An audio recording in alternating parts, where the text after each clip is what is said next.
Tuesday, the Zark Imperium warfleet emerged from hyperspace with the kind of dramatic flair that had intimidated 847 civilizations before Earth. 12,000 vessels, each the size of a small city, arranged in a formation that looked like death itself had learned geometry.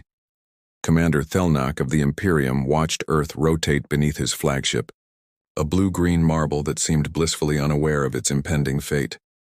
This was his 23rd conquest. The routine was always the same: appear, intimidate, accept surrender, integrate, simple, clean, efficient. Open all frequencies, he commanded. Standard Ultimatum 7.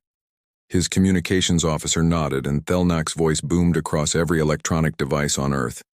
Humans of Earth, I am Commander Thelnak of the Zark Imperium. For 12,000 cycles, we have brought order to the chaos of this galaxy. You have 48 of your hours to transmit your unconditional surrender.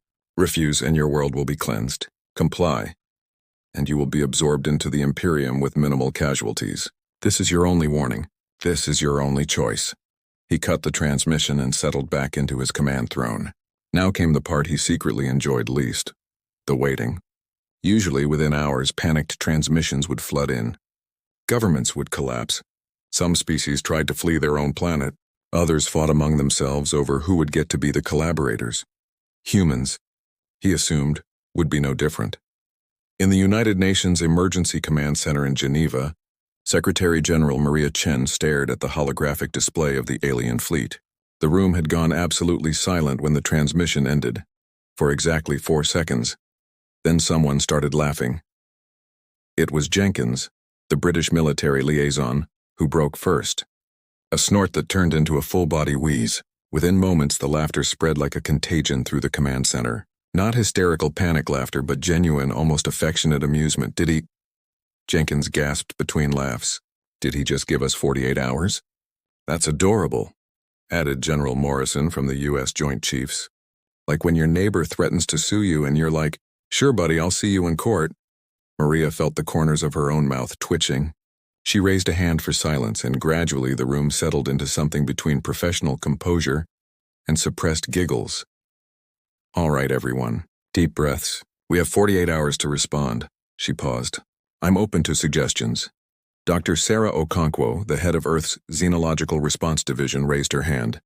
She was trying to look serious, but her eyes were dancing with something that looked suspiciously like mischief.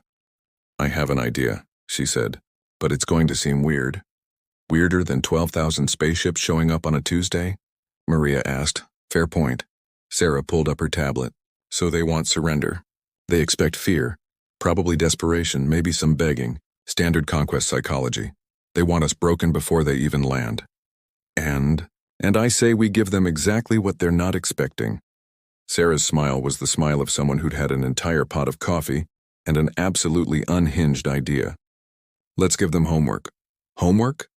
We send them our complete history, everything. Every war, every genocide, every time we've nearly destroyed ourselves. The Black Death, the World Wars, Hiroshima, the Cold War where we built enough nukes to glass the planet 50 times over. Every single thing. The room went quiet again, but this time it was thoughtful. You want to scare them? Morrison asked slowly. No, Sarah said. I want to confuse them. Because here's the thing. Every species they've conquered probably did break when faced with annihilation. But humans, we've been facing annihilation since we figured out how to make pointy sticks. We've had practice. So we show them that threatening humanity with extinction is... Maria searched for the word. Old news, Jenkins supplied. Bit stale, really. We've been threatening ourselves with extinction since 1945, and we're still here having a laugh about it. Exactly. Sarah pulled up a data package she'd apparently already prepared, because of course she had. We include the cultural stuff too. Art from the Renaissance, music, literature, the moon landing. We show them that yes, we're violent and self-destructive, but we're also relentlessly, aggressively persistent. We fall down, we get back up, and usually we paint something pretty or write a sad song about the falling down part. Maria studied the package. Thousands of files, terabytes of human achievement, human horror, human absurdity. This is insane, she said finally. Completely, Sarah agreed cheerfully. It won't make them leave. Probably not. It might make them angry. Almost certainly. Maria looked around the room, at the generals and diplomats and scientists who'd spent the last hour since the transmission, trying to find a rational response to an irrational situation, at the faces that showed fear, yes, but also defiance, and underneath it all, that very human quality of looking at impossible odds and saying, well, let's see what happens. All right, she said, let's give them a history lesson. But we do it right. We send everything, the good, the bad, and the holy hell did we actually survive that. We show them who they're dealing with. Should we include a message? Morrison asked. Maria thought for a moment, then smiled. Yes. Keep it simple. She pulled up a text window and typed, Dear Zark Imperium, thank you for your ultimatum. We've received it and given it due consideration. Attached, please find our complete historical record, which we believe will provide important context for your threat. We're not surrendering. We thought you should know what you're getting into. Regards, Humanity PS. The next 48 hours is going to feel really long for you. Might we suggest tea? Reading Assignment Commander Thelnak stared at the incoming transmission with confusion that was rapidly evolving into concern. They sent us files, his second officer asked, equally baffled. 73 terabytes of files, the communications officer confirmed. Historical records, cultural archives, scientific data. It's their entire civilization. Thelnak had been doing this for 43 cycles. He had seen defiance, he had seen desperate military posturing. He had even once seen a species try to surrender so quickly. They sent the message before he'd finished his ultimatum. He had never seen this. There's a message attached, the communications officer continued. She read it aloud and the bridge fell silent. What we're getting into, Thelnak repeated slowly. They think they're warning us? His tactical officer, an older veteran named Kresh, leaned forward with interest. Commander, perhaps we should examine these files. Know thy enemy and all that? They're not our enemy, Thelnak snapped. They're our next acquisition. There's a difference. But even as he said it, something nagged at him. The tone of that message, the casual confidence, the tea comment, still, Kresh persisted. 48 hours until they surrender. We have time. And understanding their psychology might make the integration smoother. Thelnak considered. It was irregular, certainly. But Kresh was right. They had time, and the files were already translated into Standard Galactic. The humans had even organized them by category. Fine. Analysis teams start reviewing. Focus on military history, government structure, technological capability. I want a full brief in 12 hours. What he didn't know, what he couldn't know, was that this decision would haunt the Imperium for generations. 8 hours later, Thelnak's sleep cycle was interrupted by an urgent comm from the analysis wing. Commander, you need to see this. He arrived to find his entire analysis team staring at their displays with expressions ranging from shock to what looked uncomfortably like fear. Report, he ordered.